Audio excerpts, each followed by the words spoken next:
नमस्कार, news night में आप सभी का स्वागत है। मैं हूं आपके साथ आनंद। लोकसभा में आज वंदे मातरम के 150 साल पूरे होने के मौके पर चर्चा चल रही है। पीएम मोदी ने आज बहस की शुरुआत की तो वंदे मातरम से जुड़े कई ऐतिहासिक तथ्यों को देश के सामने रखा।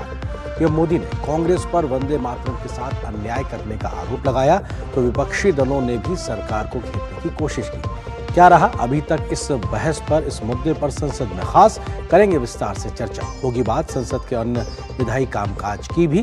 बताएंगे आपको कि इंडिगो संकट के बाद अभी तक कितने सुधरे हैं हालात। दिखाएंगे खबर नक्सल मुक्त भारत के अभियान को क्या मिली आज बड़ी सफलता। इसके अलावा भी होंगी देश दुनिया की हर जरूरी और महत्वपूर्ण खबर। शुरुआत हेडलाइंस के साथ।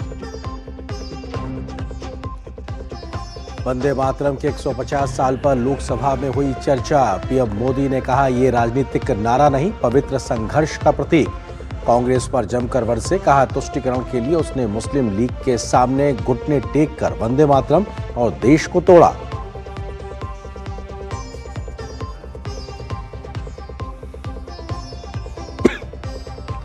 वंदे मातरम पर चर्चा के दौरान लोकसभा में सत्ता पक्ष और विपक्ष में घमासान। राजनाथ सिंह समेत तमाम नेताओं ने कांग्रेस पर साधा निशाना तो कांग्रेस ने कहा वंदे मातरम राजनीति का विषय नहीं।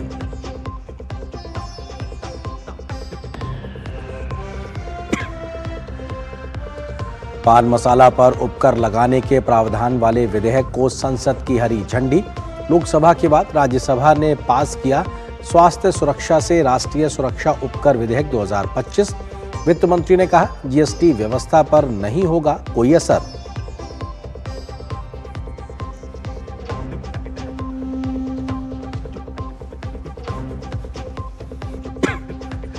उड़ानों की संख्या बढ़ने और ऑन टाइम परफॉर्मेंस में सुधार के बाद हवाई अड्डों पर कुछ सुधरे हालात, लेकिन संकट अब भी बरकरार।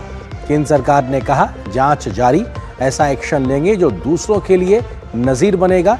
इंडिगो ने डीजीसीए को सौंपा जवाब।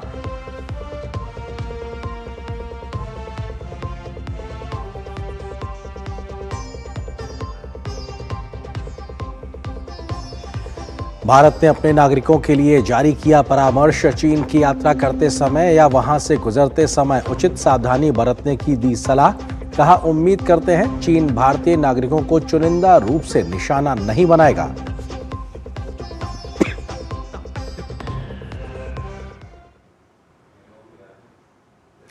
प्रधानमंत्री नरेंद्र मोदी ने वंदे मातरम गीत के 150 वर्ष पूरे होने पर आज इसकी तुलना नदी के प्रवाह से की है। उन्होंने कहा कि वंदे मातरम अपने साथ एक प्रेरणा प्रवाह लेकर चल रहा है और आज़ादी के बाद अब हमें यह स्मृति की ओर ले जाएगा। प्रधानमंत्री ने इस गीत से जुड़े इतिहास, उसके भाव, जागरण और प्रेरित करने से जुड़े तमाम प्रसंग और तथ्य आज लोकसभा में रखे। पीएम मोदी ने वंदे मातरम के प्रति कांग्रेस की नीति पर सवाल भी खड़े किए।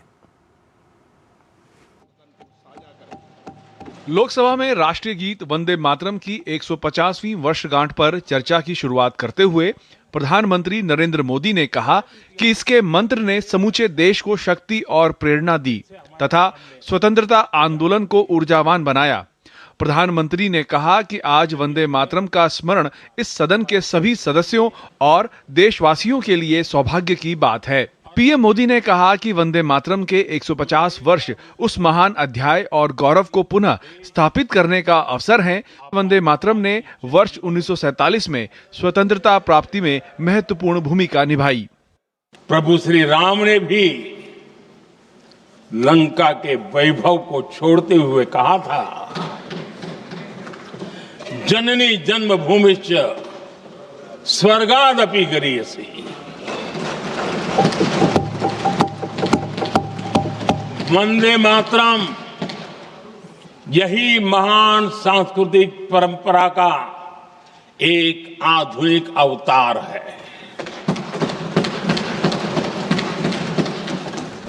आदरणीय अध्यक्ष जी,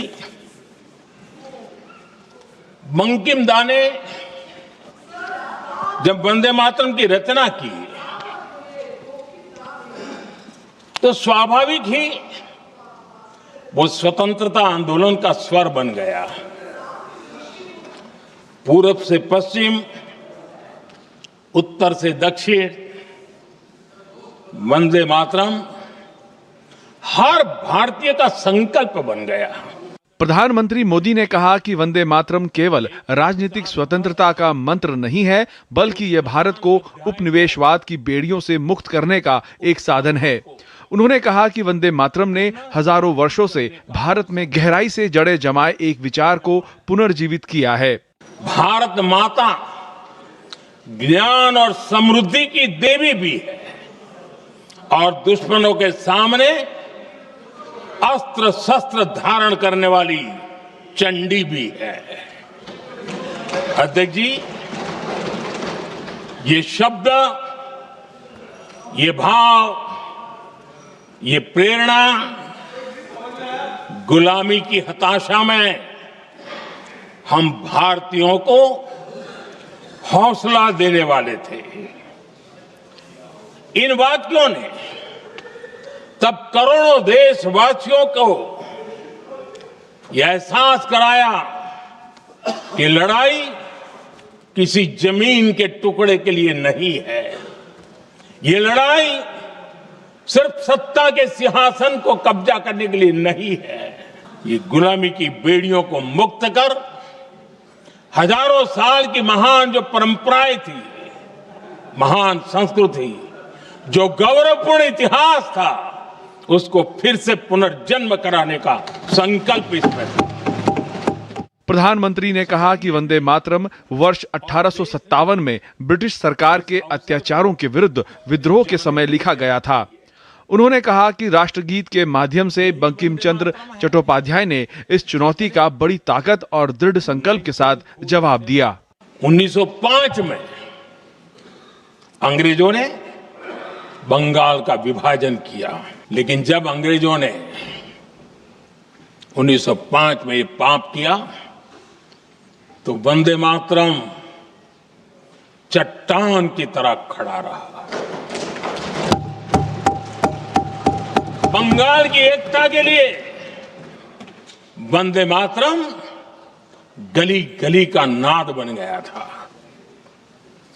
और वही नारा प्रेरणा देता था। अंग्रेजों ने बंगाल विभाजन के साथ ही भारत को कमजोर करने के बीच और अधिक बोने की दिशा पकड़ ली थी, लेकिन वंदे मातरम एक स्वर एक सूत्र के रूप में अंग्रेजों के लिए चुनौती बनता गया और देश के लिए चट्टान बनता गया। प्रधानमंत्री नरेंद्र मोदी ने कहा कि वंदे मातरम महान सांस्कृतिक परंपरा की आधुनिक अभिव्यक्ति है। उन्होंने कहा कि वंदे मातरम ने स्वतंत्रता आंदोलन को शक्ति और दिशा दोनों ही दी। Bureau report, DD news. तो वहीं वंदे मातरम पर लोकसभा में हुई चर्चा में पक्ष विपक्ष के तमाम दलों के सांसदों ने हिस्सा लिया। बीजेपी सहित एनडीए के दलों के तमाम नेताओं ने वंदे मातरम को एक तरीके से देश को जोड़ने का मंत्र बताया, तो कांग्रेस पर तुष्टीकरण की नीति पर भी सवाल खड़े किए। कांग्रेस सहित विपक्षी दलों ने वंदे मातरम के नाम पर असल मुद्दों से भटकाने का आरोप लगाया, तो सत्ता पक्ष ने इंडी गठबंधन पर तुष्टीकरण का आरोप लगाते हुए कई प्रकार के तथ्य ऐतिहासिक तरीके से सामने रखे। वंदे मातरम पर संग्राम, सत्ता पक्ष और विपक्ष में घमासान, चर्चा में खूब चले बयानों के तीर, वंदे मातरम पर चर्चा हुई गंभीर। वंदे मातरम की 150 वर्ष पर लोकसभा में चर्चा हुई तो पीएम के बाद दोनों पक्षों के दिग्गजों ने चर्चा में हिस्सा लिया और जमकर आरोप प्रत्यारोप हुए। रक्षा मंत्री राजनाथ सिंह ने कहा कि हर भारतीय के दिल में वंदे मातरम है। रक्षा मंत्री ने कहा कि वंदे मातरम ने नई चेतना जगाई, लेकिन वंदे मातरम के साथ न्याय नहीं हुआ। उन्होंने कहा कि वंदे मातरम को अपूर्ण बनाने की कोशिश की गई। जिस गीत ने फ्रीडम मूवमेंट को नई ऊर्जा दी, नेहरू जी को उस गीत में मूवमेंट ही नजर नहीं आ रहा। अध्यक्ष महोदय, यह भारत के लोगों के साथ एक भद्दा मजाक था, जहां राष्ट्र के एक प्रतीक के चुनाव के लिए शब्दों और उसके मतलब से ज्यादा इस बात को महत्व दिया गया कि विदेशी लोगों को उसकी ट्यून कैसी लगेगी। चर्चा के दौरान कांग्रेस सांसद प्रियंका गांधी ने कहा कि सत्ता पक्ष ध्यान भटकाना चाहता है, जबकि केंद्रीय मंत्री गजेंद्र सिंह शेखावत ने प्रियंका के भाषण के कुछ अंशों पर सवाल उठाया। 1875 में महाकवि बंकिम चंद्र चट्टोपाध्याय ने इस गीत के पहले दो अंतरे लिखे। 1882 में 7 साल बाद उनका एक उपन्यास प्रकाशित हुआ, आनंद मठ। उस उपन्यास में यही कविता उन्होंने प्रकाशित की, लेकिन इसमें 4 अंतरे जोड़ दिए। उन्होंने ये कहा कि 1875 में उन्होंने केवल 2 स्टैंजा लिखे थे और बाद में 1882 में 7 साल बाद में उन्होंने उसके बचे हुए 5 स्टैंजा जो है उसके बाद में लिखे थे। बंकिम गवेषणा केंद्र नौहाटी जो है, जो बंकिम बाबू की जन्मस्थली पर बना हुआ गवेषणा केंद्र एक इन्वेस्टिगेशन सेंटर है जो शोध केंद्र के रूप में काम कर रहा है। वो ये कहता है कि बंकिम बाबू ने पूरा वंदे मातरम एक बार एक ही साथ में लिखा था। कांग्रेस की तरफ से चर्चा में हिस्सा लेते हुए गौरव गोगोई ने सत्ता पक्ष पर राजनीति करने का आरोप लगाया। गौरव गोगोई ने कहा कि बीजेपी चाहे जितनी कोशिश कर ले, वे नेहरू पर दाग नहीं लगा सकती। जबकि बीजेपी की ओर से अनुराग ठाकुर ने कहा कि वंदे मातरम से जिन्ना को दिक्कत थी और जिन्ना के मुन्नों को भी दिक्कत है। चर्चा में हिस्सा लेते हुए सपा प्रमुख अखिलेश यादव ने कहा कि वंदे मातरम राजनीति का विषय नहीं है। वंदे मातरम कोई दिखावा नहीं है, ना ही राजनीति का विषय है, क्योंकि सभापति महोदय, हम जब ये इनके विचारों से, इनके भाषणों से जब बाहर सुनते हैं तो ऐसा लगता है कि वंदे मातरम इन्हीं का बनवाया हुआ गाना है। कि जिन्ना को वंदे मातरम से दिक्कत थी, अंग्रेजों को वंदे मातरम से दिक्कत थी और जिन्ना के मुन्ना को भी वंदे मातरम से दिक्कत है। जिनमें वंदे मातरम सुनकर ऊर्जा का संचार नहीं होता, या तो वो कांग्रेसी हैं, कम्युनिस्ट हैं या लीगी सोच के समर्थक हैं। चर्चा में सत्ता और विपक्ष के कई अन्य सांसदों ने भी हिस्सा लिया। उम्मीद है कि राज्यसभा में भी वंदे मातरम विषय पर दोनों तरफ से जोरदार बहस देखने को मिलेगी। नीरज सिंह और निशांत राय के साथ शैलेंद्र मिश्र, डीडी न्यूज। बड़ी खबर पे हम आगे चर्चा भी करेंगे, लेकिन उससे पहले एक छोटे से ब्रेक के लिए रुकते हैं।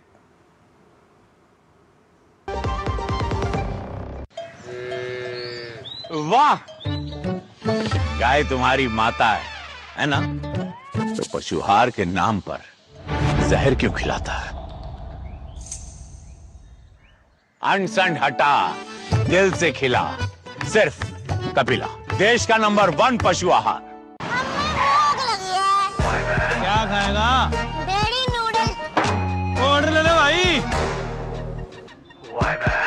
अनाज नहीं है, खाना नहीं मिलेगा। क्यों? क्योंकि किसान छुट्टी पर है। ऐसा हो सकता है क्या? नहीं ना, क्योंकि हम किसान जानते हैं कि सब हमारे भरोसे हैं, इसलिए हमारा भरोसा ग्रोमोर।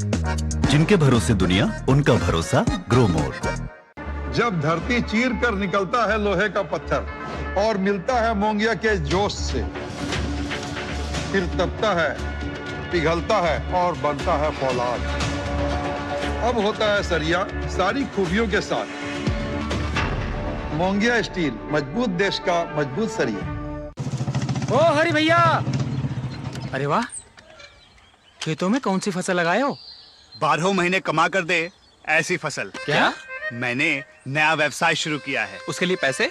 इसमें किसी निवेश की जरूरत ही नहीं। अच्छा मुखिया जी। अरे मुखिया जी नमस्ते। अरे हरी, कब आ रहे हो? आप बस चलिए, मैं पहुंचता हूं। अब मैं LIC एजेंट हूं। LIC एजेंट बनो, अब बड़ा सोचो। हमारी वेबसाइट पर जाएं या अपनी नजदीकी LIC शाखा से संपर्क करें। कौन है जो जोड़े देश को? विकसित भारत का विकसित भारत। गोल्डी छोले मसाले, जहाँ जाएं रिश्ते बनाएं। गोल्डी लाए हैं फ्रेश लॉक टेक्नोलॉजी, जो रखे मसालों को हर समय फ्रेश। और ब्रेक के बाद आपका स्वागत है। ब्रेक पे जाने से पहले हम जिक्र कर रहे थे कैसे आज संसद में चर्चा हो रही है वंदे मातरम के 150 साल पूरे होने के मौके पर। इससे तमाम खबरें भी हमने आपको दिखाई। अब इसी विषय पे करते हैं चर्चा। इससे जुड़ा है आज का हमारा विशेष, वंदे मातरम पर संग्राम, संसद में घमासान या कहा जाए सियासी घमासान एक प्रकार से संसद में देखने को मिल रहा है। इस विषय पर बात करने के लिए खास मेहमानों का पैनल मेरे साथ मौजूद है, उनका परिचय आपसे कराते हैं। अनिरुद्ध प्रताप सिंह हैं, प्रवक्ता भारतीय जनता पार्टी के। इसके अलावा निखिल जैन हैं, कांग्रेस समर्थक राजनीतिक विश्लेषक हैं। प्रफुल्ल केतकर जी हैं, संपादक ऑर्गेनाइजर वरिष्ठ पत्रकार। आप तीनों का बहुत बहुत स्वागत है। निखिल जी, शुरुआत इस बात को लेकर, क्योंकि जो बात आज लगातार सदन में कही गई और अभी भी चर्चा तो खैर जारी है कि वो वंदे मातरम के समय जो विरोध था मुस्लिम लीग का, उसके आगे कांग्रेस उस वक्त झुकी, जिसके बाद वो झुकते झुकते देश विभाजन तक आता गया और आज भी वो सिलसिला जारी है। ये सीधा आरोप कांग्रेस के ऊपर। निखिल जी। अरविंद जी, मुझे बहुत गंभीरता से मैं कहना चाहूंगा, कभी कभी मुझे लगता है कि एक देश में संविधान में एक संशोधन होना चाहिए और प्रधानमंत्री मोदी और भाजपा के लिए एक ऐतिहासिक संसद का गठन कर देना चाहिए, जहां पर हम आज से 50 साल, 70 साल, 100 साल, 150 साल, 200 साल, 500 साल, 1000 साल, 2000 साल पुरानी चीजों पे चर्चा करें और एक संसद देश की ऐसी रहनी चाहिए जिसपे हम आज के मुद्दों की चर्चा करें। कल गोवा के एक नाइट क्लब में आग लगी, 25 से ऊपर लोग मरे क्योंकि सेफ्टी प्रोटोकॉल फॉलो नहीं होता। और ये सिर्फ गोवा की कहानी नहीं है, खान मार्केट की भी यही कहानी है, हौसखास विलेज की भी है और देश के अन्य हिस्सों की यही कहानी है। दिल्ली का AQI इतना बड़ा रहता है कि हम दमे की दिक्कत जिनको हो उनके लिए सांस लेना मुश्किल है, बुजुर्गों के लिए, बच्चों के लिए दिक्कत है, हम उस पर कोई चर्चा नहीं कर रहे। हम चर्चा उस चीज पे कर रहे हैं जो देश का राष्ट्रगान है, जो भाजपा भी चाहती है राष्ट्रगान हो, कांग्रेस भी चाहती है राष्ट्रगान हो, देश की आजादी के समय से राष्ट्रगान है, उसके बावजूद उस पर चर्चा क्यों हो रही है?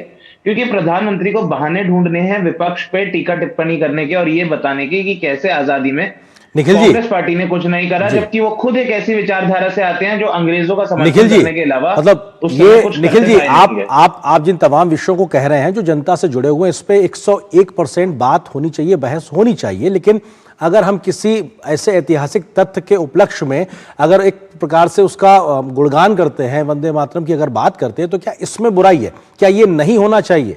मतलब कांग्रेस का तर्क ये है, ये दो बातें हों, दोनों बातें हों, या फिर ये नहीं होना चाहिए? अरेंद्र जी, आप वंदे मातरम के लिए कार्यक्रम करिए, आप स्कूलों में, यूनिवर्सिटियों में चर्चा करिए, आप किसी कन्वेंशन सेंटर में एक प्रोग्राम रखिए, बहुत अच्छी बात है। लेकिन देश में जब संसद का सत्र होता है और शीतकालीन सत्रों में से सबसे छोटे सत्रों में से एक है, केवल 15 दिन संसद बैठेगी जी। हमारे माननीयों को, हमारे सांसदों को देश के कानून जुड़े मुद्दों पे बात करनी चाहिए, सरकार को घेरना चाहिए। ठीक है, एक तरीके से आपको गैर जरूरी लग रहा है। हालांकि पहले सप्ताह के 2 दिन इसी प्रकार के विरोध में विपक्ष के हंगामे में चले गए थे। मैं बाकी मेहमानों में भी आता हूं। मैं आता हूं निखिल जी आपके पास। अनिरुद्ध जी वो ये कह रहे हैं कि साहब वो गैर जरूरी, निखिल जी मैं आता हूं आपके पास। निखिल जी, बाकी मेहमान भी, अनिरुद्ध जी वो कह रहे हैं कि साहब ये गैर जरूरी है, आप आज के जो मौजूदा समस्याएं हैं उस पर बात ना करके आप पुराने इतिहास को कुरेदने खगालने में लगे ताकि आपको विपक्ष पे हमला करने का मौका मिल जाए। अनिरुद्ध जी। अरेंद्र जी, ऐसा है कि कांग्रेस और विपक्ष को देश में हर चीज, जितने भी सांस्कृतिक विरासत की चीजें, सब इनको गैर जरूरी लगते हैं। इसी पार्लियामेंट सेशन में 14 मुद्दे जो हैं बिजनेस कमेटी के डिस्कशन के बाद में टेबल हुए हैं, वो मुद्दे हैं। लेकिन सांस्कृतिक राष्ट्रवाद की भी चर्चा होनी चाहिए। वो बातें हैं कि जो स्वतंत्रता के आंदोलन में हमारे लिए एक प्रेरक तत्व का काम किया है। ये मैं नहीं कह रहा हूं, या भारतीय जनता पार्टी नहीं कह रही है, ये उस टाइम के जितने भी लोग हैं वो कह रहे हैं। 1905 में महात्मा गांधी जी इसी वंदे मातरम को राष्ट्रगान के रूप में आगे प्रपोज किए हुए थे। लेकिन दुर्भाग्य ये होता है कि 1937 में पंडित नेहरू ने मुस्लिम लीग जिन्ना के आगे घुटने टेक के उसमें से 2 स्टेंजा गायब कर दिए, जो कि हर अधिवेशन में कांग्रेस के 1937 के पहले ये राष्ट्रगीत गाया जाता था, पूरे चारों के चारों स्टेंजा।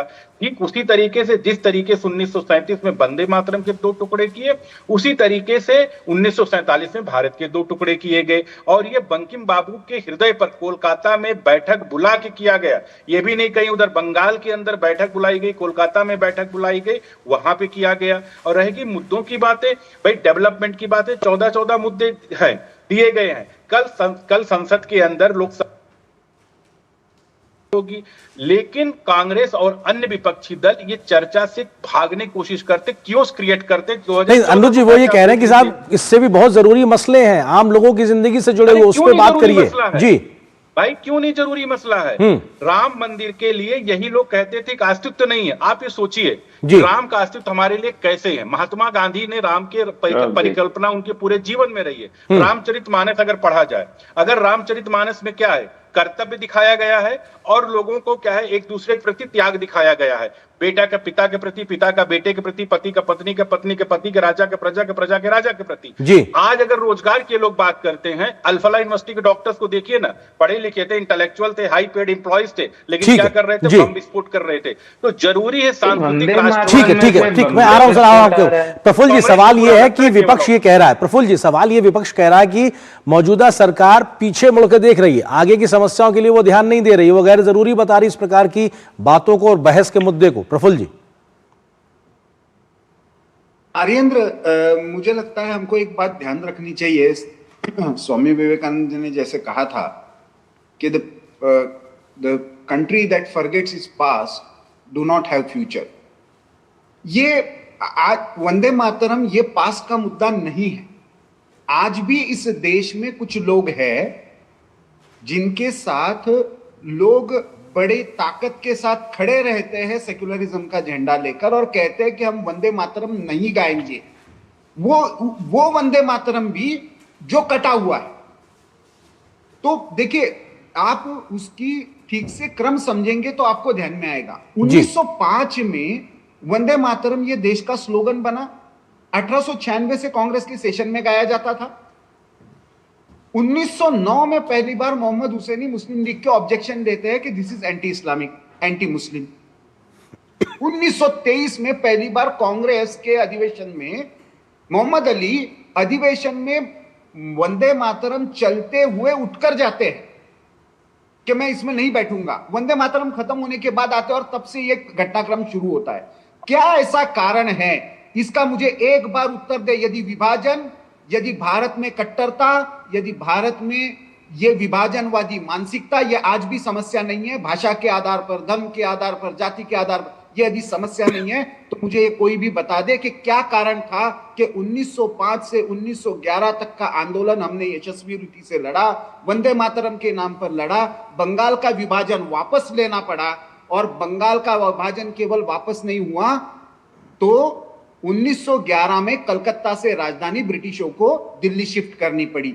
इतनी दहशत ब्रिटिशों की हो गई थी। क्या था? वंदे मातरम और हिंदू मुस्लिम रक्षाबंधन। आज ये दोनों निखिल जी जैसे तथाकथित समर्थन करने वाले लोग केवल इंटेलेक्चुअल सलाह देते हैं और कम्युनल फेस्टिवल्स और कम्युनल स्लोगन्स हो जाते हैं। आज भी इस पर चर्चा हुई है, आज भी इस पर स्टैंड लेने वाले लोग हैं। आज आप किसी भी इस्लामिक नाम पर काम करने वाले, आज समाजवादी पार्टी कह रही है, समाजवादी पार्टी के ऑफिशियल रिप्रेजेंटेटिव्स ने यह स्टैंड लिया कि हम नहीं गाएंगे जी। तो आपने वंदे मातरम का प्रेशर स्वीकार कर लिया, उसके बाद देश बट गया, उसके बाद आपने 2 स्टांजा स्वीकार किए, आज आप कह रहे हो कि वो भी नहीं गाएंगे। ठीक है निखिल जी, ठीक है, ये कौन सी मानसिकता? ठीक है निखिल जी, सवाल ये पनपना, ये यदि मानसिकता रही तो ना आपका विकास हो सकता है, ना आपकी सांस्कृतिक धरोहर हो सकती है, ना आप समसामयिक या भविष्य के प्रश्नों को एड्रेस कर सकते हैं। निखिल जी, सवाल ये कि जो, ठीक है निखिल जी, सवाल ये कि जो देश अपना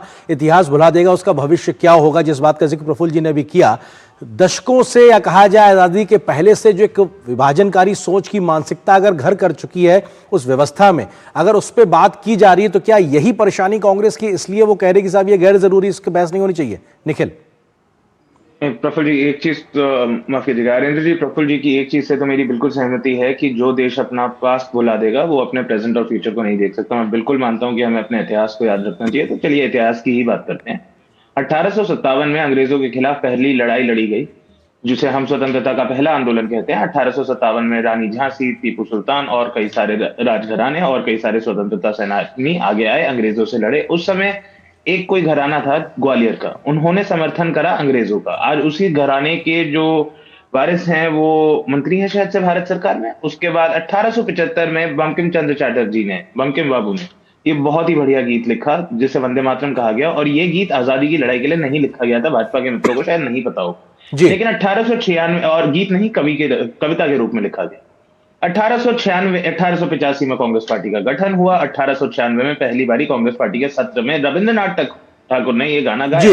1905 में आंदोलन बढ़ता गया। इस सब में आरएसएस, सावरकर कहाँ थे? आजादी के आंदोलन में भगवान जाए। उसके बाद 1915 में गांधी जी आए। मैं अपने भाजपा के मित्रों को बता दूं, गांधी जी ने 1905 में ऐसे राष्ट्रगान बनाने को नहीं कहा था। गांधी जी थे ही नहीं, साउथ अफ्रीका में थे, अंग्रेजों के खिलाफ लड़ रहे थे, इंडिया में अंग्रेजों के खिलाफ नहीं लड़ रहे थे गांधी जी। उसके बाद 1925 में आरएसएस का गठन होता है और आरएसएस ना तो क्विट इंडिया मूवमेंट में साथ लेती है, ना सिविल डिसोबीडियंस मूवमेंट में साथ लेती है, ना नॉन कोऑपरेशन मूवमेंट में साथ लेती है जी। और नेहरू, पटेल, गांधी, बोस, भगत सिंह, अन्य हमारे महानायक और महानायिका देश की आजादी के लिए लड़ते रहे। और आरएसएस के लोग क्या कहते रहे कि अंग्रेजों से लड़ना हमारी प्रथम प्राथमिकता नहीं है, हमारी प्राथमिकता तो है हिंदुओं को जोड़ना। हिंदुओं को वो कैसे जोड़ रहे थे? 1937 में सावरकर की जो पार्टी थी वो मोहम्मद अली जिन्ना कि मुस्लिम लीग के साथ गठबंधन करके 1937 में सरकारें बना रही थी। ठीक है, आपका आरोप ये है कि वो क्रेडिट लेने की बात कर रहे हैं जिस आजादी में वक्त की सीमा, जल्दी से वक्त की सीमा निकल। 10 सेकंड प्लीज।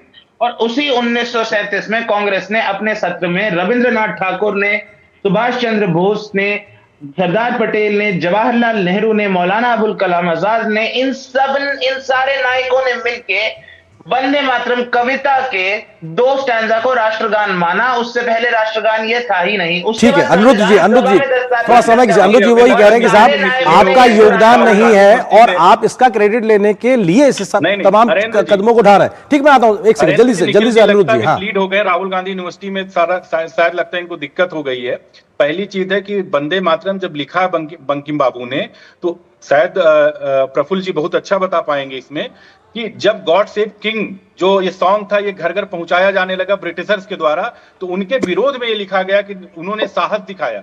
दूसरी चीज, आप बार बार बात करते हैं आरएसएस वीर सावरकर पर प्रश्न उठाते हैं कि नहीं इन्होंने आजादी में भाग नहीं लिया। मैं पूछना चाहता हूं, ये बात डिबेट कहीं और तक चली जाएगी। लाला लाजपत राय को छोड़कर कांग्रेस के किसी बड़े नेता को बता दीजिए, काला पानी की सजा हुई हो, फांसी हुई हो, या उनको जेल गए हो, डंडे से पीटे गए हो, एक बड़े नेता को बता दीजिए।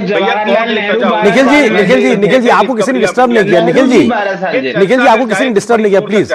और चूंकि जब भी कांग्रेस की परतें खुलेंगी तो जाहिर सी बात चर्चा तो होगी, भाई अक्साई चीन आप ही ने दिया, पीओके का समस्या आप ही ने बना के रखा हुआ था, 94,000 सैनिक सरेंडर करके बैठे थे, तब तक हम करतार साहब का कॉरिडोर तक निगोशिएट नहीं कर पाए थे। तो अगर ये चर्चा खुलेगी बहुत दूर तक जाएगी, इसीलिए नेहरू गांधी परिवार कहीं ना कहीं चर्चा से भागता है। और महात्मा गांधी की जो परिकल्पना है, राम की परिकल्पना से ये लोग दूर भागते हैं। ठीक है प्रफुल्ल जी, क्योंकि क्या निखिल जी एक सेकंड निखिल जी, ठीक है बिल्कुल सच बात। हाँ ये तथ्य है प्रफुल्ल जी। हाँ प्रफुल्ल एक सेकंड। हाँ निखिल जी प्लीज, निखिल जी 12 साल वो रहे जेल में, ये तथ्य आज संसद में भी आया। प्रफुल्ल जी हाँ थे वो सबको पता है जी।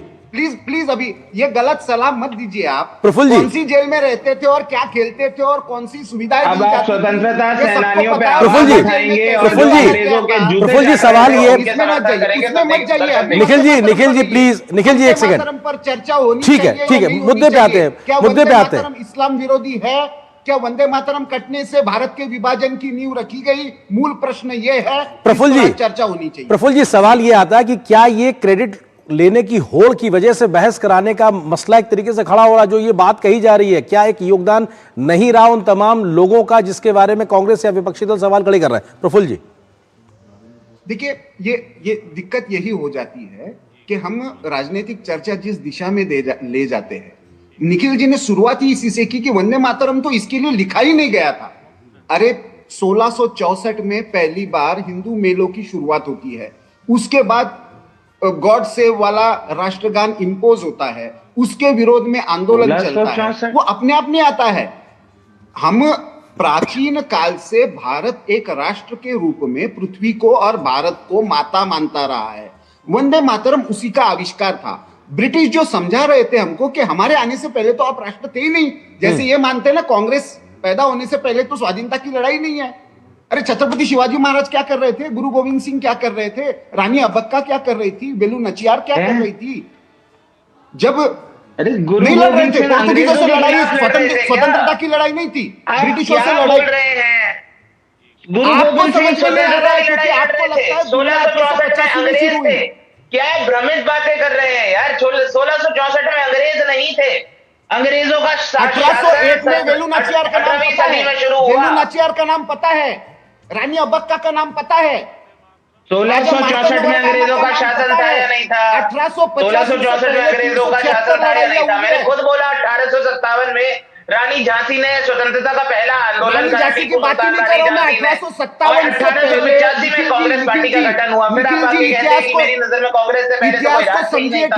मैंने कब ये बोला? आप इतिहास को समझिए, भ्रम ना फैलाइए, झूठ फैला रहे हैं। मूल प्रश्न क्या है? मूल प्रश्न क्या है कि आप लोगों को क्या लगता है कि कांग्रेस की स्थापना से इतिहास शुरू हुआ? स्वाधीनता की लड़ाई उससे बहुत पहले से थी। ठीक है, बिल्कुल बिल्कुल। ये निखिल जी, प्रफुल्ल जी, निखिल जी, 1498 से एक भी दिन ऐसा नहीं गया भारत का कोई ना कोई कोना नहीं लड़ा हो। कौन थे वो लोग? उनका नाम क्यों नहीं लेते हो आप? मैं लेता हूं की अवधारणा को लेकर ये मैं लेता हूं हरियेंद्र सर संक्षेप में सर। जी ये समस्या ये है कि भारत ये 1947 में पैदा हुआ, जो आइडिया ऑफ इंडिया का ध्वज लेकर घूमते हैं, या ब्रिटिशों के कारण भारत में राष्ट्रवाद आया, या भारत एक प्राचीनतम राष्ट्र है। इन तीन अवधारणाओं की लड़ाई है। बिल्कुल शायद उस भावना का आविष्कार था। ठीक है, शायद इसीलिए काल से एक राष्ट्र है, उसका पुनराविष्कार होना चाहिए। ठीक है, शायद इसीलिए इस मसले पर मुद्दे पे बहस भी जरूरी है कि उस मंथन से निकलेगा कि ये देखना भी बड़ा जरूरी होगा। फिलहाल वक्त इतनी अनुमति दे रहा, आप तीनों का बहुत शुक्रिया हमारे साथ इस विषय पर विस्तार से बात करने के लिए, जुड़ने के लिए।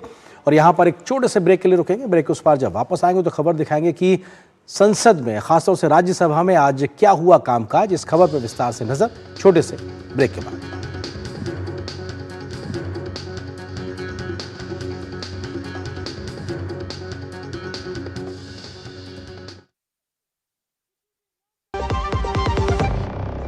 Welcome you on board. स्वागत है आपका स्काईफ्लाई में। Excuse me? Yes, sir.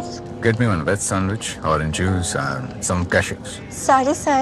आज फ्लाइट पे खाना नहीं है, सर। आशा करते हैं आपकी उड़ान सुखद हो। किसान छुट्टी पे है, सर। ऐसा हो सकता है क्या? नहीं दादा, हम किसान जानते हैं सब हमारे भरोसे, इसलिए हमारा भरोसा ग्रो मोर। जिनके भरोसे दुनिया, उनका भरोसा ग्रो मोर। हमने ढाई में सोचा था ये। संजीव, हाँ, ये वाला घर पिक करना एक मास्टर स्ट्रोक है। ये घर बजट से ज्यादा है। कौन देगा हमें बढ़िया होम लोन? सचिन। सचिन क्यों देगा होम लोन? सचिन? अरे मैं नहीं, सचिन। बैंक ऑफ बड़ौदा देगा तुम्हें बढ़िया होम लोन और बेहतर इंटरेस्ट रेट भी मिलेगा। बैंक ऑफ बड़ौदा से होम लोन लेना भी एक मास्टर स्ट्रोक है।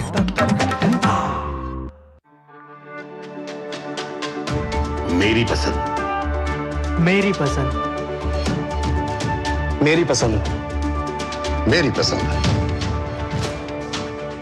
हमारी पसंद, हम सबकी पसंद। मजबूत देश का मजबूत सरिया हो गया स्टील। इच्छाओं की कोई उम्र नहीं होती, आज हो या कल आंखों में हरदम चमकती, कल भी रहे आज के ठाट, ना हो टेंशन रिटायरमेंट के बाद, हाँ करनी है तैयारी एनपीएस जरूरी है। खादी सिर्फ एक वस्त्र नहीं बल्कि भारत की आत्मनिर्भरता और सांस्कृतिक विरासत का प्रतीक है और आज वैश्विक फैशन और सस्टेनेबल लाइफस्टाइल की नई परिभाषा बन चुकी है। वर्ष 2024-25 में वर्ष 2013-14 के मुकाबले 1,16,000 करोड़ रुपए के खादी ग्रामोद्योग प्रोडक्ट्स का उत्पादन, जो लगभग 350% की वृद्धि है। 1,70,000 करोड़ रुपए के खादी ग्रामोद्योग प्रोडक्ट्स की रिकॉर्ड बिक्री अर्थात 450% वृद्धि दर्ज हुई और साथ ही पिछले 11 वर्षों में लगभग 2 करोड़ लोगों को केवीआईसी ने रोजगार दिया। तो आइए भारत की आत्मनिर्भरता को बढ़ावा दें और खरीदें खादी और ग्रामोद्योग उत्पाद। विजिट करें नजदीकी खादी स्टोर। गोल्डी छोले मसाले, जहाँ जाएं रिश्ते बनाएं। गोल्डी लाए हैं फ्रेश लॉक टेक्नोलॉजी, जो रखे मसालों को हर समय फ्रेश। संसद के शीतकालीन सत्र के दूसरे सप्ताह में आज कामकाज देखने को मिला। दोनों ही सदनों में विभिन्न मंत्रालयों से जुड़े सवाल जवाब किए गए तो कई विधायी कामकाज भी देखने को मिले। इंडिगो एयरलाइंस का मुद्दा आज संसद में उठा, जिसके बाद नागरिक उड्डयन मंत्री ने हालात को लेकर सदन को जानकारी दी। उधर स्वास्थ्य सुरक्षा से राष्ट्रीय सुरक्षा उपकर विधेयक 2025 आज राज्यसभा से पास हो गया। ये बिल लोकसभा से पहले ही पास हो चुका है, जिसके बाद इसे संसद से मंजूरी मिल गई है।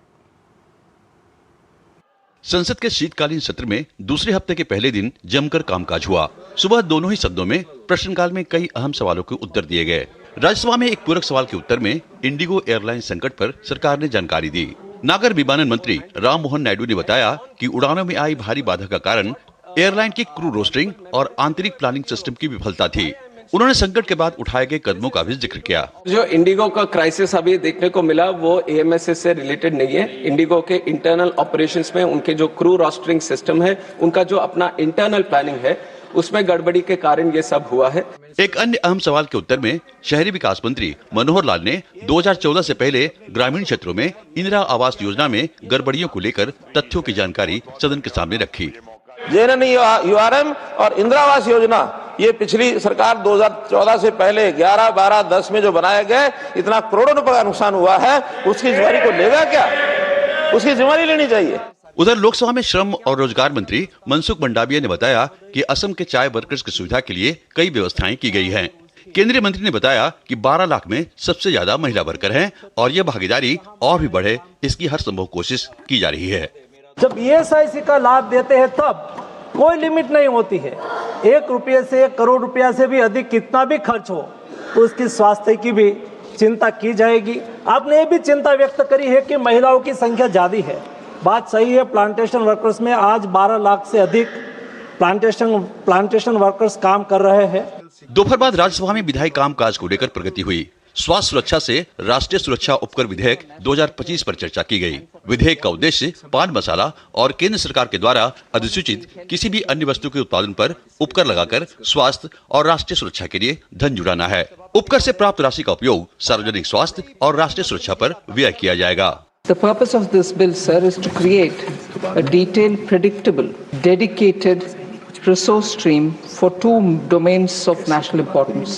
One is the health security, given the significant public health burden generally, as well as that which specifically arises from the consumption of demerit goods like pan masala. प्रश्नकाल के बाद राज्यसभा में शून्यकाल भी सुचारू रूप से संपन्न हुआ। दोनों सदनों में खूब कामकाज हो रहा है। वंदे मातरम की 150वीं वर्षगांठ पर सोमवार को लोकसभा में चर्चा हुई, वहीं राज्यसभा में इस विषय पर चर्चा मंगलवार को होगी। नीरज सिंह और शैलेंद्र मिश्र के साथ कुमार आलोक, डीडी न्यूज, दिल्ली। विदेश मंत्रालय ने चीन के मामले में एक बड़ा बयान दिया है। विदेश मंत्रालय ने भारतीय नागरिकों को सलाह दी है कि वे चीन की यात्रा करने या वहां से ट्रांजिट करते समय पूरी सतर्कता बरतें और आवश्यक सावधानियां अपनाएं। यह परामर्श शंघाई हवाई अड्डे पर हाल ही में हुई अरुणाचल प्रदेश की एक भारतीय महिला के साथ चीनी अधिकारियों द्वारा अनधिकृत तौर पर रोके जाने और पूछताछ की घटना के बाद दिया गया है। विदेश मंत्रालय ने उम्मीद जताई है कि चीन भारतीय नागरिकों को चुनिंदा रूप से निशाना नहीं बनाएगा। इस सिलसिले में हम अपेक्षा करते हैं कि चीनी सरकार अधिकारी इस बात का आश्वासन प्रदान करें कि चीनी हवाई अड्डों से गुजरने वाले भारतीय नागरिक को किसी प्रकार का निशाना नहीं बनाया जाएगा, न ही मनमाने ढंग से उन्हें रोका जाएगा या परेशान किया जाएगा। और यहाँ पर एक छोटे से ब्रेक के लिए रुकते हैं। ब्रेक उस पर जब वापस आएंगे तो खबर दिखाएंगे कि इंडिगो एयरलाइंस को लेकर जो संकट है उसके क्या है हालात, कितना संकट अभी बचा है और कितने सुधरे हैं हालात। इस खबर पर विस्तार से नजर छोटे से ब्रेक के बाद।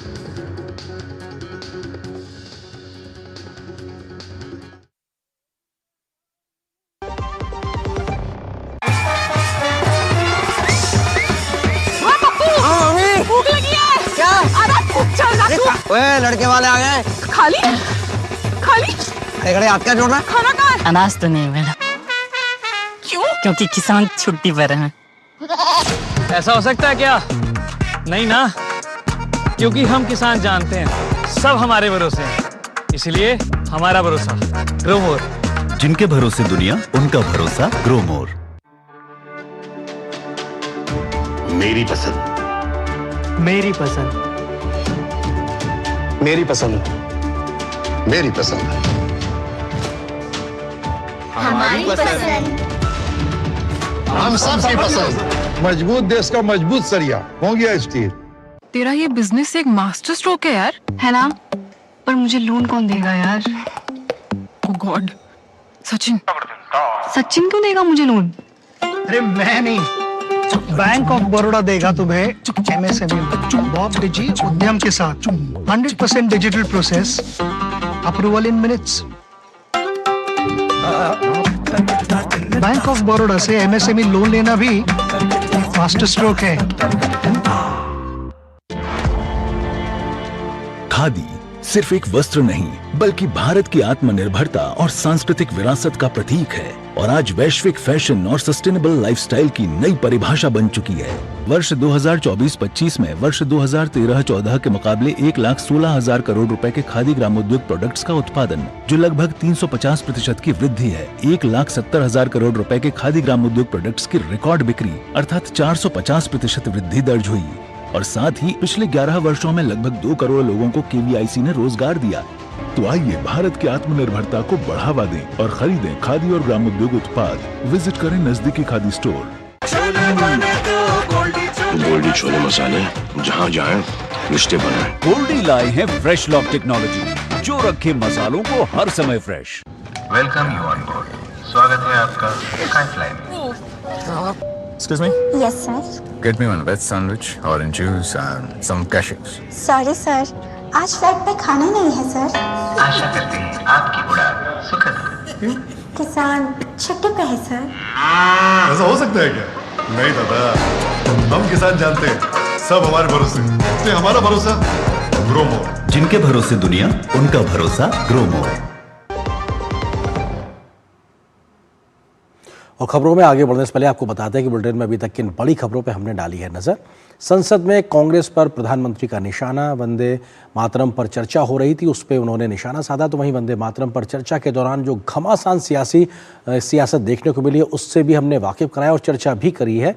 साथ ही साथ राज्यसभा में जो विधायी कामकाज हुआ, इन तमाम बड़ी खबरों से हमने अभी तक आपको वाकिफ कराया। तो अभी तक बुलेटिन में तमाम जिन खबरों से हमने आपको रूबरू कराया, उसके बारे में जिक्र किया। बढ़ते हैं आज की एक और बड़ी अगली खबर की ओर।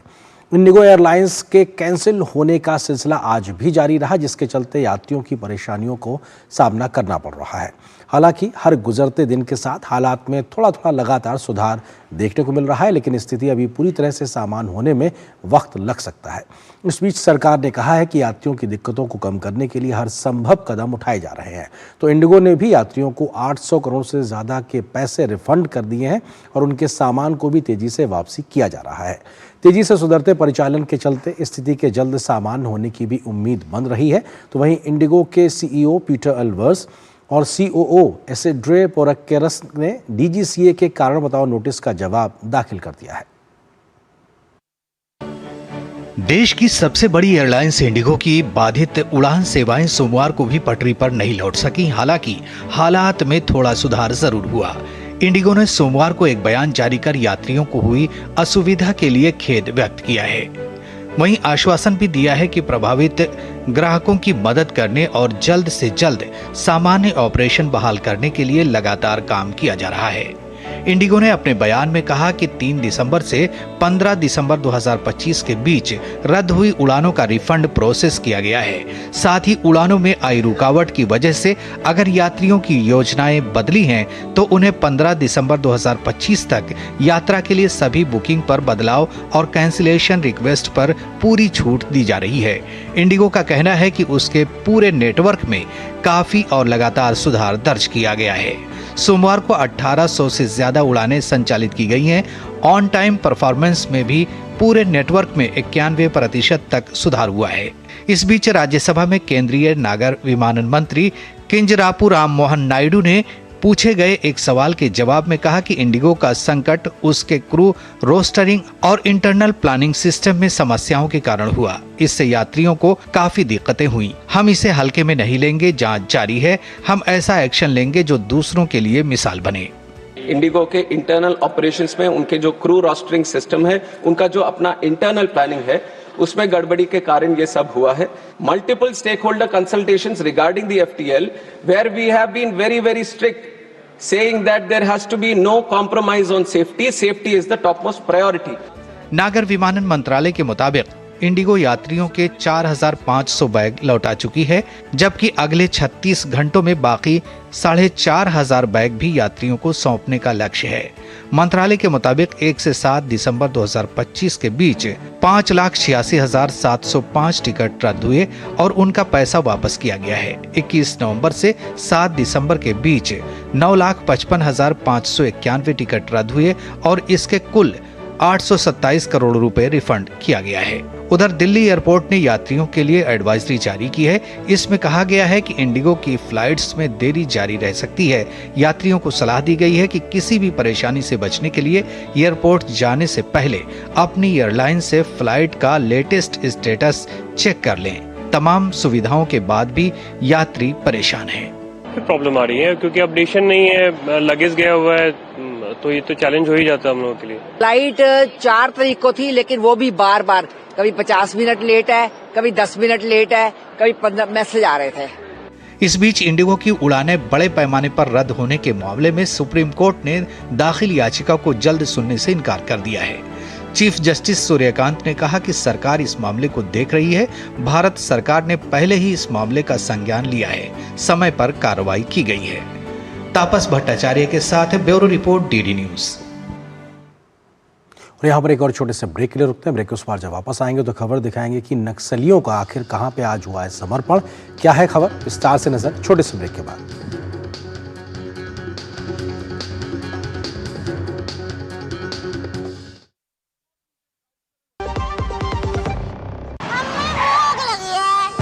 क्या खाएगा? Dairy noodle. ऑर्डर ले ले भाई। अनाज नहीं है, खाना नहीं मिलेगा। क्यों? क्योंकि किसान छुट्टी पर है। ऐसा हो सकता है क्या? नहीं ना, क्योंकि हम किसान जानते हैं कि सब हमारे भरोसे हैं, इसलिए हमारा भरोसा ग्रोमोर। जिनके भरोसे दुनिया, उनका भरोसा ग्रोमोर। सर, इतनी बढ़िया प्राइस पे कार खरीदना एक मास्टर स्ट्रोक है सर। सर, बिना झंझट के मुझे कार लोन कौन देगा? सर, सचिन। अरे सचिन सर मुझे लोन क्यों देंगे? सर मैं नहीं, बैंक ऑफ बड़ौदा देगा आपको digital car loan, extended repayment period और क्विक अप्रूवल भी मिलेगा। बैंक ऑफ बड़ौदा से कार लोन लेना भी एक मास्टर स्ट्रोक है।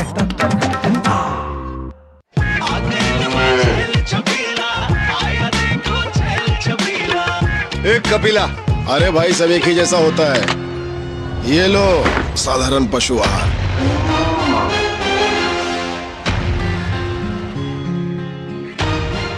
इस देश की हर माँ, बच्चे, बूढ़े, जवान, खिलाड़ी, डॉक्टर, इंजीनियर, सबको गाय भैंस की दूध की शक्ति पर भरोसा है। पर जब इन पशुओं को कपिला पशु आहार मिलेगा, तभी तो दूध सिर्फ ज्यादा ही नहीं, शक्ति से भरपूर भी होगा। और ये सच जानते हुए चंद पैसों के लिए तुम देश का भरोसा तोड़ दो। माफ कीजिए। कपिला पशु आहार, देश का नंबर 1 पशु आहार। LIC युवा प्रोफेशनल्स के लिए लाए हैं नव जीवन श्री। करें नियमित प्रीमियम का भुगतान, जीवन बीमा का आनंद लें। प्राप्त करें प्रीमियम के प्रतिशत पर गारंटीकृत एडिशंस। अपने वित्तीय लक्ष्यों के अनुरूप मैच्योरिटी पर गारंटीकृत धनराशि पाएं। मौजूदा पॉलिसी धारकों के लिए आकर्षक अतिरिक्त लाभ। आज ही खरीदें। कौन है जो जोड़े देश को? विकसित भारत का विकसित भारत।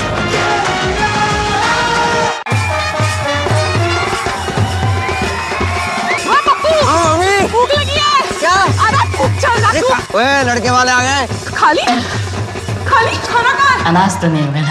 क्या? क्यों? क्योंकि किसान छुट्टी पर है। ऐसा हो सकता है क्या? नहीं ना अन्ना, क्योंकि हम किसान जानते हैं सब हमारे भरोसे है, इसलिए हमारा भरोसा ग्रोमोर। जिनके भरोसे दुनिया, उनका भरोसा ग्रोमोर। खबर नक्सल से जुड़ी हुई। अगले साल मार्च महीने तक देश को नक्सल मुक्त करने के अभियान को लगातार बड़ी सफलताएं मिल रही हैं। छत्तीसगढ़ से लेकर मध्य प्रदेश में बीते कुछ दिनों में बड़ी संख्या में नक्सलियों ने आत्मसमर्पण किया है, तो कई नक्सली मारे भी गए हैं। मध्य प्रदेश का घोर नक्सल इलाका बालाघाट अब लगभग नक्सल मुक्त हो गया है, जिसके बाद मध्य प्रदेश से नक्सलियों के खात्मा लगभग तय माना जा रहा है। खात्मे की ओर लाल आतंक, बदल रही है बालाघाट की तस्वीर। मुख्य धारा से जुड़ रहे हैं नक्सली। देश में नक्सलवाद अब अपनी अंतिम सांसें ले रहा है। देश के कुछ गिने चुने स्थानों पर जहां अब नक्सली उंगलियों पर गिने जा सकते हैं, वहां वे तो या सुरक्षा बलों के सामने आत्मसमर्पण कर रहे हैं या फिर सुरक्षा बलों की गोलियों का शिकार बन रहे हैं। केंद्र सरकार की दृढ़ इच्छा शक्ति और सुरक्षा बलों के अदम्य साहस के कारण नक्सल मुक्त भारत अभियान को अभूतपूर्व सफलता मिल रही है। खूंखार इनामी नक्सली रामधेर मज्जी का अपने साथियों के साथ आत्मसमर्पण इस अभियान की सफलता को बयां करने के लिए काफी है। रविवार देर रात एमएमसी यानी कि महाराष्ट्र, मध्य प्रदेश और छत्तीसगढ़ कमांडर और सीपीआई के शीर्ष नेता रामधेर मज्जी ने अपने 12 साथियों के साथ छत्तीसगढ़ के खैरागढ़ जिले में आत्मसमर्पण किया। ये सभी पिछले एक दशक से बालाघाट, मंडला, छत्तीसगढ़ के कबीरधाम जिले और कान्हा नेशनल पार्क के जंगलों में मौत और भय का पर्याय बने हुए थे। इससे पहले भी बालाघाट में भोरमदेव डिवीजन के 10 माओवादियों ने बालाघाट पुलिस के सामने आत्मसमर्पण किया, जो मध्य प्रदेश के इतिहास में सबसे बड़ा माओवादी आत्मसमर्पण है। मुख्यमंत्री मोहन यादव ने इस समर्पण पर खुशी व्यक्त की है। मोहन यादव ने शेष नक्सलियों से भी हथियार छोड़कर मुख्य धारा में लौटने की अपील की है।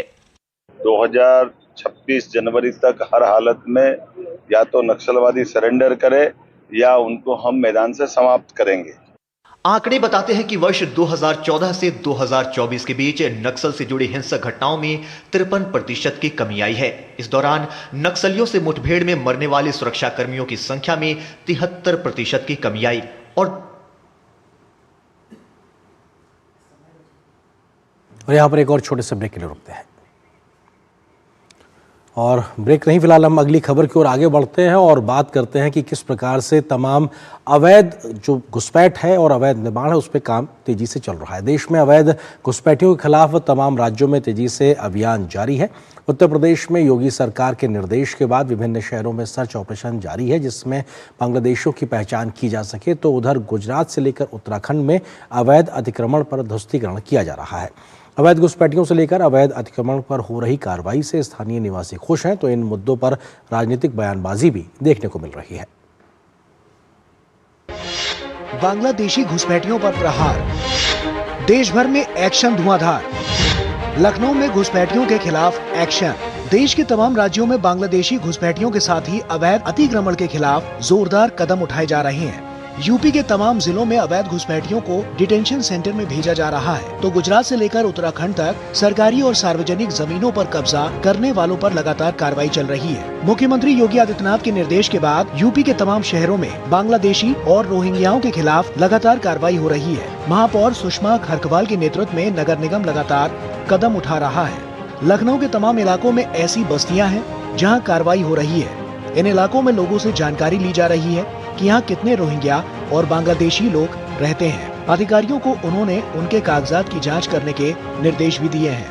लेकिन जिला प्रशासन का काम है डिटेंशन सेंटर बनाना।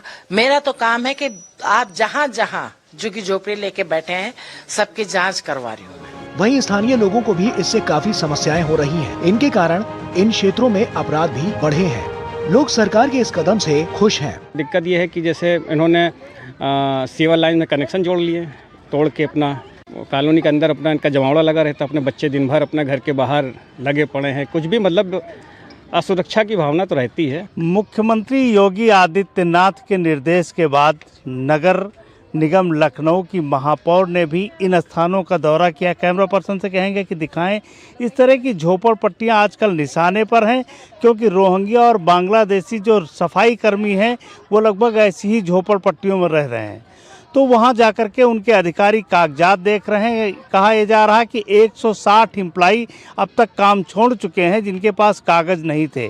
इस कार्रवाई के बाद समाजवादी पार्टी के अध्यक्ष अखिलेश यादव ने सवाल उठाए, तो बीजेपी ने उन पर कड़ा पलटवार किया। घुसपैठी न देश में रहने चाहिए, न उत्तर प्रदेश में रहना चाहिए, न मतदाता सूची में रहना चाहिए, न राशन कार्ड में रहना चाहिए, न देश के नागरिकों का जो हक है उसको उनके ऊपर लुटाना चाहिए। उत्तर प्रदेश के अंदर एक बहुत अच्छा अभियान चल रहा है और इस अभियान का अच्छा प्रभाव होगा आने वाले समय में। घुसपैठिया मुक्त भारत, घुसपैठिया मुक्त उत्तर प्रदेश।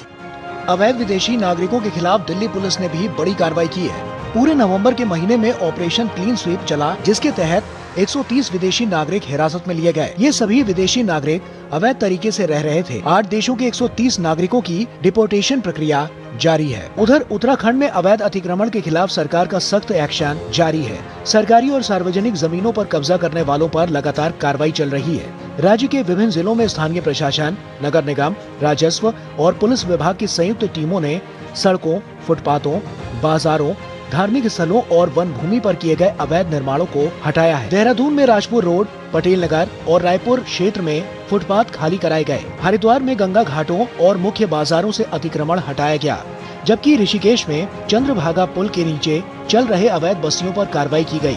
वहीं कुमाऊं मंडल में नदियों से सटाकर अतिक्रमण कर बसे लोगों को चिन्हित किया जा रहा है। नैनीताल के हल्द्वानी के अलावा अल्मोड़ा, बागेश्वर, पिथौरागढ़, चंपावत और उधम सिंह नगर में भी ऐसे इलाके हैं जहां नदी नालों के किनारे लोगों ने जमीनों पर कब्जा कर निर्माण कर दिया है। देवभूमि का मूल अस्तित्व बना रहना चाहिए, यहाँ के सांस्कृतिक मूल्य बने रहने चाहिए। तमाम सरकारी भूमि अतिक्रमण युक्त हो गई थी, उसको हमने खाली भी कराया। 10,000 एकड़ से अधिक सरकारी जमीन अतिक्रमण से मुक्त भी हुई है। वहीं गुजरात के कच्छ जिले के गांधीधाम तालुक में कंडला के मीठा पोर्ट पर मेगा डेमोलेशन ऑपरेशन चला। दीनदयाल पोर्ट अथॉरिटी और ईस्ट कच्छ डिस्ट्रिक्ट पुलिस ने मिलकर सुबह से ही ऑपरेशन शुरू किया। समुद्री सुरक्षा और राष्ट्रीय सुरक्षा को ध्यान में रखते हुए इस बड़े पैमाने की कार्रवाई को अंजाम दिया गया। लखनऊ से रामेंद्र और देहरादून अहमदाबाद ब्यूरो के साथ ब्यूरो रिपोर्ट, डीडी न्यूज। और न्यूज नाइट के अंत में आपको छोड़ जाते हैं कुछ और राष्ट्रीय महत्व की खबरों के साथ। फटाफट अंदाज में आप देखिए इन खबरों को। मुझे पूरी टीम को दीजिए अनुमति। नमस्कार। बरेली हिंसा मामले में बारादरी पुलिस ने मुख्य आरोपी मौलाना तौकीर रजा और 37 अन्य के खिलाफ चार्जशीट दाखिल कर दी है। पुलिस ने रजा के करीबी सहयोगी नफीस को भी आरोपी बनाया है। यह हिंसा 26 सितंबर को आई लव मोहम्मद पोस्टर विवाद के बाद भड़की थी। नई दिल्ली स्थित लाल किले में अमूर्त सांस्कृतिक विरासत के संरक्षण के लिए गठित सरकारी समिति के 20वें सत्र का शुभारंभ हुआ। संस्कृति मंत्रालय के सचिव विवेक अग्रवाल ने कहा कि यह सत्र भारत सहित अनेक देशों के लिए अत्यंत महत्वपूर्ण है। आगामी WHO global traditional medicine summit के दौरान केंद्रीय आयुष मंत्रालय अश्वगंधा पर एक विशेष साइड इवेंट की मेजबानी करेगा। केंद्रीय आयुष मंत्री प्रताप राव जाधव ने इसकी जानकारी दी। दूसरा WHO global traditional medicine summit नई दिल्ली के भारत मंडपम में 17 से 19 दिसंबर तक आयोजित होगा। देश के खिलाफ और कथित तौर पर पाकिस्तान के पक्ष में सोशल मीडिया पोस्ट लिखने के आरोपी असम के एक कॉलेज टीचर को सुप्रीम कोर्ट ने जमानत दे दी है। हालांकि कोर्ट ने साफ किया कि वो टीचर की पद पर बहाली का आदेश नहीं दे रहा है। पश्चिम बंगाल में जारी SIR के बीच BLO मोबाइल ऐप में नया विकल्प जोड़ा गया है। ये विकल्प डुप्लीकेट मतदाताओं की पहचान करेगा। पोर्टल में डुप्लीकेट इलेक्टर वेरिफिकेशन नाम से नया विकल्प जोड़ा गया है। इस विकल्प से डुप्लीकेट वोटर का पता लगाया जा सकता है। भारतीय नौसेना ने ऑपरेशन सागर बंधु के तहत श्रीलंका में चक्रवात से प्रभावित क्षेत्रों को राहत पहुंचाने के लिए एक और बड़ी तैनाती की है। INS घड़ियाल और सामग्री सैनिक उतारने वाली नौका LCU-54, LCU-51 और LCU-57 को भी मानवीय सहायता और आपदा राहत सामग्री के साथ रवाना किया है। कर्नाटक के CM सिद्धारमैया के 2023 में MLA के तौर पर चुनाव को रद्द करने की मांग के मामले में सुप्रीम कोर्ट में सुनवाई हुई। हाईकोर्ट के फैसले के खिलाफ दायर अपील पर सुप्रीम कोर्ट ने सिद्धारमैया को जवाब देने के लिए नोटिस जारी किया। लैंड फॉर जॉब मामले में लालू प्रसाद यादव और अन्य आरोपियों के खिलाफ आरोप तय करने का आदेश अब 10 दिसंबर तक के लिए टाल दिया गया है। CBI ने कोर्ट से सभी आरोपियों की मौजूदा स्थिति दाखिल करने के लिए समय मांगा है। गोवा के birch by Romeo Lane night club आग मामले में पुलिस ने 5वीं गिरफ्तारी की है। वहीं गोवा सरकार ने नाइट क्लब को अनुमति देने में अनियमितता के लिए 3 अधिकारियों को निलंबित कर दिया है। क्लब में भीषण आग के कारण कई लोगों की मृत्यु हो गई थी।